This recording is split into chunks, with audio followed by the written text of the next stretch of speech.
Doctor Mohan Varghese, B J പിയെ സംബന്ധിച്ചിടത്തോളം September മാസം വളരെ പ്രധാനപ്പെട്ടതാണ്.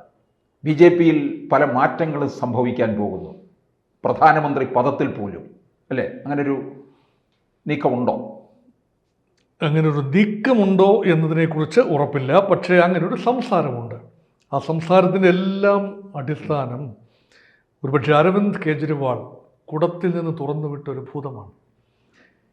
യഥാർത്ഥത്തിൽ നരേന്ദ്രമോദി ഒരു പതിറ്റാണ്ട് മുൻപ് ഇന്ത്യൻ പ്രധാനമന്ത്രി പദത്തിലേക്ക് വന്ന സമയത്ത് 75 വയസ്സിന് മുകളിലുള്ള എല്ലാ BJP പ്രധാന നേതാക്കളെല്ലാം മാറി നിൽക്കണം, സംഘടനാ പ്രവർത്തനത്തിൽ നിന്നും മാറി നിൽക്കണം, ഒരുതരം റിട്ടയർമെൻറ്റാണ്. ഇങ്ങനെയാണ് LK അദ്വാനിയും അടൽ ബിഹാരി വാജ്പേയിയും സുമിത്ര മഹാജനും എല്ലാം തന്നെ സമുന്നതരായ മുരളി മനോഹർ ജോഷിയും സമുന്നതരായ നേതാക്കളെല്ലാം തന്നെ മാറി നിൽക്കേണ്ട ഒരു അന്തരീക്ഷമുണ്ടായത്. ചിലരെല്ലാം സ്വമേധയാ മാറി നിന്നു, മറ്റു ചിലർ ഒരു ആദർശപരമായ ഒരു കാര്യമാണ്, ഇതൊരു വയസ്സ് പറയുമ്പോൾ അതൊരു ഒബ്ജക്റ്റീവായിരിക്കുമല്ലോ, അതിൻ്റെ ബെനിഫിഷ്യറി ആയത് ശ്രീ നരേന്ദ്രമോദിയാണ്. ഒരു പക്ഷേ ബെനിഫിഷ്യറി എന്നല്ല, ആ നേതൃത്വം മാറിയത് കൊണ്ടാണ് താരതമ്യേന പിന്നീട് അവശേഷിച്ചത് സുഷമ സ്വരാജ് അല്ലെങ്കിൽ രാജ്നാഥ് സിംഗ്, നരേന്ദ്രമോദി, ദീർഘകാലം ഗുജറാത്ത് മുഖ്യമന്ത്രിയായിരുന്ന നരേന്ദ്രമോദി. അപ്പോൾ ആ ഒരു ഫോർമേഷനിലേക്ക് വന്നു. നരേന്ദ്രമോദിക്ക് നിറക്ക് വീഴുന്നു. പിന്നീടുള്ളത് ചരിത്രമാണ്. 10 വർഷം, 2 മന്ത്രിസഭകൾ, ഇപ്പോൾ ഇതാ 3ാമത്തെ മന്ത്രിസഭ. അപ്പോഴാണ് എല്ലാവരും മറന്നിരുന്ന 75 വയസ്സെന്ന ആ ഒരു കാര്യം അരവിന്ദ് കെജ്രിവാൾ തൻ്റെ അറസ്റ്റിനെ തുടർന്ന് അത് റിലീസ് ചെയ്തപ്പോൾ പുറത്തെടുത്തിട്ടത്. അപ്പോൾ മറ്റുള്ളവർക്ക് ബാധകമാകുന്ന പ്രായപരിധി ശ്രീ നരേന്ദ്രമോദിക്ക് ബാധകമാകുമോ, അതോ പ്രത്യേക സാഹചര്യത്തിൽ ഇളവുകൾ പറ്റുമോ, അതോ മറ്റെന്തെങ്കിലും ഫോർമുല അതിന് പിന്നിലുണ്ടോ, അതോ ഇതെല്ലാം മാറ്റിവെച്ചുകൊണ്ട് നാടകീയമായൊരു പ്രഖ്യാപനം സെപ്റ്റംബർ മാസം നരേന്ദ്രമോദിയുടെ ജന്മദിനത്തിൻ്റെ അന്ന് തന്നെ നരേന്ദ്രമോദി നാടകീയമായി ഇതാ ഞാൻ പിന്മാറുന്നു, ഇതാ ഞാൻ ഭരണം താഴെ വയ്ക്കുന്നു, അടുത്ത ആളിനെ ഭരണമേൽപ്പിക്കുന്നു എന്ന് പറയുമോ? എൻ്റെ ചിന്ത അങ്ങനെ ഉണ്ടാവില്ല. കാരണം അങ്ങനെ ഉണ്ടാവുമെങ്കിൽ ഒരു മാൻഡേറ്റ് ലഭിക്കുന്നത് ഒരു പ്രധാനമന്ത്രി പദത്തിലേക്ക് കൂടിയാണ് മാൻഡേറ്റ്. കാരണം പ്രധാനമന്ത്രി മുഖമായി ശ്രീ നരേന്ദ്രമോദിയെ ഉയർത്തിക്കാട്ടിയാണ് NDA കൊയലീഷൻ തന്നെ മുന്നോട്ട് പോയത്. ഇത് BJPയുടെ മാത്രം തീരുമാനമല്ല, ഒരു കൊയലീഷൻ്റെ മൊത്തത്തിലുള്ള നേതാവാണ്. അങ്ങനെയെങ്കിൽ മധ്യത്തിൽ വെച്ച് ഇത് മാറുന്നത് സ്വാഭാവികമായി മാൻഡേറ്റിനോട് കാട്ടുന്ന ഒരു നിഷേധമായിരിക്കും. പോപ്പുലർ മാൻഡേറ്റിനോട് കാട്ടുന്ന ഒരു നിഷേധമായിരിക്കും. മാത്രമല്ല, പുതിയൊരു നേതൃത്വം എങ്ങനെയാണ് ഘടകകക്ഷികളെ സ്വാംശീകരിച്ച് കൊണ്ടുപോകുന്നത്? 2ാം നിര നേതൃത്വം അതാരെ എന്ന് കൃത്യമായി നിർവചനം ഇല്ല. അതിലുള്ളത് ഒരുപക്ഷെ ശിവരാജ് സിംഗ് ചൗഹാൻ സീനിയർ നേതാവാണ്, മധ്യപ്രദേശ് മുഖ്യമന്ത്രിയായിരുന്നു. ഉത്തർപ്രദേശിലെ മുഖ്യമന്ത്രി യോഗി ആദിത്യനാഥ് രംഗത്തുണ്ട്. സീനിയർ നേതാക്കളായ രാജ്നാഥ് സിംഗ്, അദ്ദേഹത്തിനും അധികം താമസിയാതെ ഇതേ പ്രായപരിധി പിന്നീടും, അങ്ങനെ പലരും രംഗത്തുണ്ട്. ഗഡ്കരിയെ പറയാമല്ലോ. ഗഡ്കരി തീർച്ചയായിട്ടും പറയാം. ഇതിൽ പക്ഷേ അമിത്ഷാ പലരും വിട്ടുപോകുന്നുണ്ടല്ലേ? അമിത്ഷാ അതൊക്കെ മേലെ നിൽക്കുന്ന ഒരാളാണ്. അതുകൊണ്ടാണ് അമിത്ഷായുടെ കാര്യം പ്രത്യേകമായി പറയാതിരുന്നത്. കാരണം അമിത്ഷാ വേഴ്സസ് യോഗി എന്ന ഒരു നറേറ്റീവ് കൊണ്ടുവന്നത് കെജ്രിവാളാണ്. അത് കെജ്രിവാൾ സ്വല്പം ഉറക്കെയൊക്കെ പറഞ്ഞു എന്നേ ഉള്ളൂ. പക്ഷേ ഈ നറേറ്റീവ് എല്ലാ കാലത്തും ഉണ്ടായിരുന്നു. 2ാം സ്ഥാനത്ത് ആര്? അമിത്ഷാ ഒരിക്കലും മുഖ്യമന്ത്രി ആയിട്ടില്ല. കേന്ദ്രമന്ത്രിസഭയിൽ ആഭ്യന്തരമന്ത്രിയെ ദീർഘകാലം സേവനമനുഷ്ഠിച്ച ഒരു പാരമ്പര്യവുമുണ്ട്. അപ്പോൾ ഭരണമെന്ന് പറയുന്നത് അമിത്ഷായെ സംബന്ധിച്ചിടത്തോളം പുത്തരിയല്ല. ഗുജറാത്തിൻ്റെ ആഭ്യന്തരമന്ത്രിയായിരുന്നു, കേന്ദ്ര ആഭ്യന്തരമന്ത്രിയായിരുന്നു 2 പ്രാവശ്യം. എന്നാൽ യോഗി ആദിത്യനാഥ് ഏറ്റവും വലിയ സംസ്ഥാനത്തിൻ്റെ മുഖ്യമന്ത്രിയാണ്.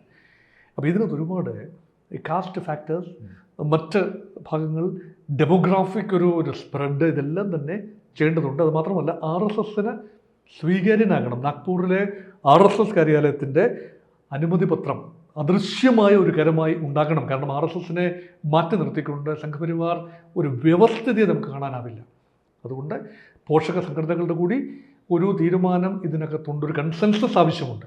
അത് വളരെ ഭംഗിയായി എല്ലാ കാലത്തും ചെയ്തിട്ടുണ്ട്. BJPക്ക് ഭംഗിയായി ആ അധികാര തർക്കങ്ങളൊന്നും കാര്യമായി ഉണ്ടായിട്ടില്ലാത്തൊരു പാർട്ടിയാണ് ഭാരതീയ ജനതാ പാർട്ടി.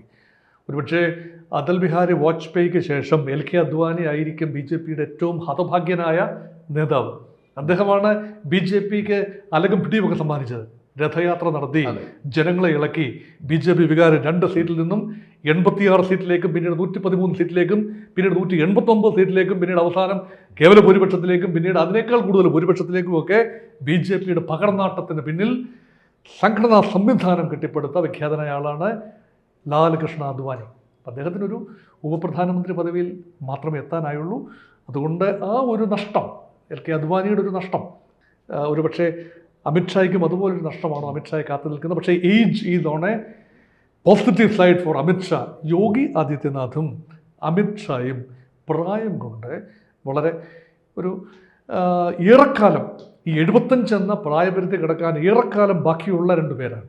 അതുകൊണ്ട് ഇവരിലേക്ക് ശ്രദ്ധ കേന്ദ്രീകരിക്കുകയാണ്. പക്ഷേ ഇപ്പോൾ ഈ ഉയരുന്ന ഒരു ഹൈപ്പിന് ഉപരിയായി എന്തെങ്കിലും ഇതിനകത്തുണ്ടോ എന്ന് കൃത്യമായിട്ട് എനിക്ക് പറയാനും ആവില്ല. പക്ഷേ നരേന്ദ്രമോദി ഈ ഒരു ഇടയ്ക്ക് വെച്ചൊരു മാറ്റം നമുക്ക് അങ്ങനെ കരുതാമോ? കാരണം ജനങ്ങൾ തിരഞ്ഞെടുത്തിൽ വിട്ടിരിക്കുന്നത് 2029 വരെ എന്നുള്ള രീതിയിലാണ്. അതുമല്ല, BJPക്ക് പലയിടങ്ങളിലും വലിയൊരു മേൽവിലാസം തന്നെ ഉണ്ടാക്കി കൊടുത്തതിൻ്റെ പ്രധാന ഉത്തരവാദി മോദി തന്നെയാണ്. എന്തിന്? കേരളത്തിൽ പോലും ഒരു തരംഗം, മോദി ഉണ്ടാക്കിയ ഒരു തരംഗമുണ്ടല്ലോ, അത് വളരെ വലുതല്ലേ? മോദിയുടെ ഒരു നേതൃത്വത്തെ ഒരു 4 ഡയമെൻഷനിലായി കാണേണ്ടതുണ്ട്. ഒരു ഡയമെൻഷൻ എന്ന് പറയുന്നത് ഈ വേദിയിൽ നിന്നുകൊണ്ട് ജനത്തെ ഇളക്കി മറിക്കുന്ന പ്രഭാഷണ കലയുടെ അവസാന വാക്ക്. അപ്പം മോദിക്ക് ഒരു സദസ്സുമായി സംവദിക്കാനറിയാം. എത്ര വലിയ സദസ്സുമായും അനർഗളമായി സംവദിക്കാനും ആ പിക്ചേഴ്സ് ഇങ്ങനെ തങ്ങി നിൽക്കുകയാണ് മനസ്സിൽ. അതൊന്ന്. രണ്ടാമത്തെ ഒരു വൈഭവം എന്ന് പറയുന്നത് മോദി വ്യക്തി ജീവിതത്തിൽ നേരിട്ട് ആരോപണങ്ങൾ ഏറ്റിട്ടുണ്ട്. അദ്ദേഹത്തിൻ്റെ തീരുമാനങ്ങൾക്കെതിരെ അദ്ദേഹത്തെ വർഗീയവാദിയായി കാണുന്നവരുണ്ട്. ഗുജറാത്ത് കലാപത്തിന് ഒതുക്കുന്നതിന് സഹായിക്കാത്ത ഒരു കടുത്ത നിലപാടെടുത്ത ആളായിട്ട് കാണുന്നുണ്ട്. അതൊക്കെ ഉണ്ട്. പക്ഷേ അഴിമതിയുടെ കറ ഇന്നേ വരെ മോദിയുടെ നേരെ പുരണ്ടിട്ടില്ല. അതുകൊണ്ട് ഈ BJPയുടെ പല നേതാക്കൾക്കും അഴിമതിയുടെ കറ ഒരുപക്ഷെ ഉണ്ടാകാം. ഈ അഴിമതിയെ വെള്ളപൂശുന്ന ഒരു നിലപാട്, കാരണം വാഷിംഗ് മെഷീൻ എന്ന രീതിയിൽ പലപ്പോഴും BJP പരിഹസിക്കാറുമുണ്ട്. പക്ഷെ മോദി എന്ന മഹാമേരുവാണ് ആ ഒരു ഐക്കോൺ. അഴിമതി, താൻ അഴിമതി അംഗീകരിക്കില്ല, താൻ അഴിമതിക്കാരനല്ല, തനിക്കൊരു കുടുംബം ആ രീതിയിലില്ല, മക്കളില്ല. അതുകൊണ്ട് ഒരു ഡൈനാസ്റ്റിക് അതീതനായി നിഷ്പക്ഷനായി പ്രവർത്തിക്കാൻ കഴിയുന്ന അഴിമതി വിരുദ്ധനായ ഒരാളെന്നുള്ള പ്രതിച്ഛായമുണ്ട്. അത് രണ്ടാമത്തെ ഒരു ഡയമെൻഷനാണ് മോദിയുടെ. മൂന്നാമത്തെ ഡയമെൻഷൻ എന്ന് പറയുന്നത് മോദി ഒരു ഗുജറാത്ത് മുഖ്യമന്ത്രിയിൽ നിന്നും പ്രധാനമന്ത്രി പദത്തിലേക്ക് വരുമ്പോൾ എങ്ങനെയാണ് ഒരു കൊയലീഷനെ മുന്നോട്ട് കൊണ്ടുപോകുന്നത്.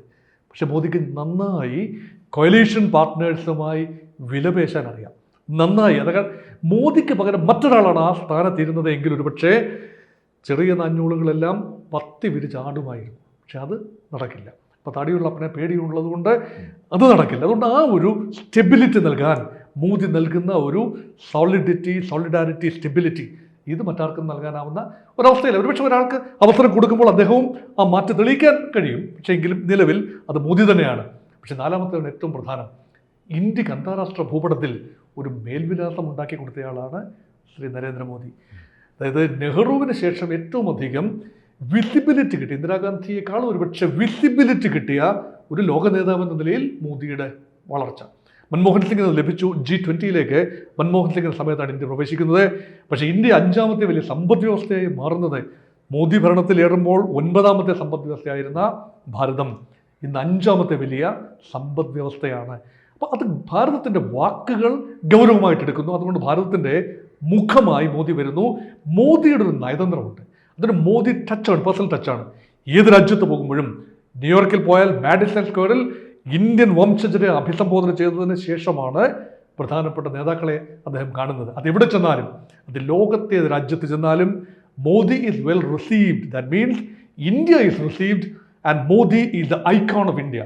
ആ ഒരു രീതിയിലേക്ക് മോദിക്ക് ഒരു സാന്നിധ്യമുണ്ടാക്കാൻ, ലോക സമൂഹത്തിന് മുന്നിൽ സാന്നിധ്യമുണ്ടാക്കാൻ കഴിഞ്ഞത് മാത്രമല്ല, പേഴ്സണൽ ഡിപ്ലോമസി, 1-to-1 നയതന്ത്രം. ജപ്പാൻ പ്രധാനമന്ത്രി അകാലത്തിൽ പൊലിഞ്ഞ ഷിൻസോ ആബെ ഇതുമായിട്ടുള്ള വ്യക്തിപരമായ ബന്ധം, ഡൊണാൾഡ് ട്രംപുമായുള്ള അദ്ദേഹത്തിൻ്റെ വ്യക്തിപരമായ ബന്ധം, വ്ളാദിമിർ പുടിനുമായുള്ള വ്യക്തിപരമായ ബന്ധം, വൊലോദിമിർ സെലൻസ്കിയുമായിട്ട് പോലുമുള്ള വ്യക്തിപരമായ ബന്ധം, ലോക നേതാക്കളെ സ്വന്തം പേര് വിളിച്ച് അഭിസംബോധന ചെയ്യാൻ കഴിയുന്ന രീതിയിലുള്ള സൗഹൃദങ്ങൾ സ്ഥാപിക്കുക. ഇതെല്ലാം പുറമെയാണ് ഒന്നാം തരം ഫോട്ടോ ഓപ്പർച്യൂണിറ്റിക്ക് പേര് കേട്ട ആളുമാണ് മോദി. മോദി ഉൾപ്പെടുന്ന ചിത്രങ്ങൾ ഏറെ ദൂരം സഞ്ചരിക്കും. ഇതെല്ലാം തന്നെ മോദിയെ വ്യത്യസ്തനാക്കി നിർത്തുന്ന ഒരു ഘടകം തന്നെയാണ്. അതിനെല്ലാം പുറമെയാണ് അഡ്മിനിസ്ട്രേറ്റീവ് എഫിഷ്യൻസി എന്നത്. അതുകൊണ്ട് ഈ 4 ഡയമെൻഷനെ മറികടന്നുകൊണ്ട് മറ്റൊരാൾക്ക് ആ സ്ഥാനത്ത് പെട്ടെന്ന് പ്രതിഷ്ഠിക്കാൻ ആവുന്ന ഒരു നിലയിലാണെന്ന് എനിക്ക് തോന്നുന്നില്ല. കൂടുതൽ വാർത്തകളും വിശേഷങ്ങളും നിങ്ങളിലേക്ക് എത്താൻ ABC മലയാളം സബ്സ്ക്രൈബ് ചെയ്യുക, ബെൽ ബട്ടണും അമർത്തുക.